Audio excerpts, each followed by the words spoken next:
8ஆம் தேதியில் ஒருவர் பிறக்கிறார்.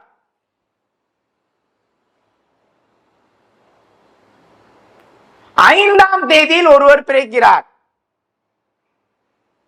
காதல் திருமணம் தான் நடக்கும். தடுக்க முடியாது.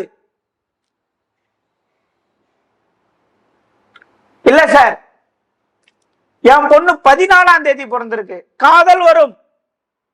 23ஆம் தேதி பிறந்திருக்கு, காதல் வரும். இந்த 5000 எண் கொண்டவர்களும் 8ஆம் எண்ணை பிறப்பு எண்ணாக கொண்டவர்களுக்கும் காதல் திருமணம் மட்டுமே தான் நடக்கும். காதல் வயப்பட்டு கொண்டே இருப்பார்கள். ஒன்றுக்கும் மேற்பட்ட காதல்கள் உருவாகும்.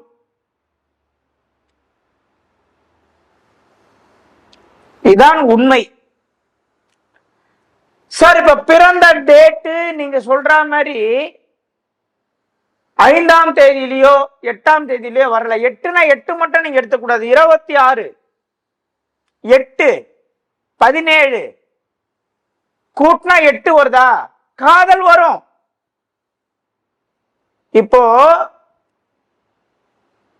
8 வரல சார், ஆனா என் பையன் லவ் பண்றானே, எப்படி சார் இது பாசிபிள் நீங்க கேட்கலாம். உங்கள் பையனுடைய தேதி, மாதம், வருடம் 3த்தையும் கூட்டினா 8 வருங்க. இதுதான் முக்கியமான விஷயம். ஒருத்தவங்க 1ஆம் தேதி பிறந்திருப்பாங்க, 8ஆம் மாசம் பிறந்திருப்பாங்க, ஒரு 1980 பிறந்திருப்பாங்க. இதெல்லாம் கூட்டுங்க. 1, 8, 9, 1980 கூட்டுங்க, அது ஒரு 10, 19 பிளஸ் ஒரு 8.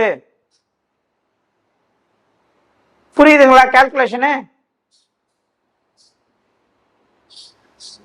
இப்படி கூட்ட வேண்டும். அதுல 8 வந்தாலும் 5 வந்தாலும் காதல் தான் நடக்கும். காதலால் விவகாரம் வரும்.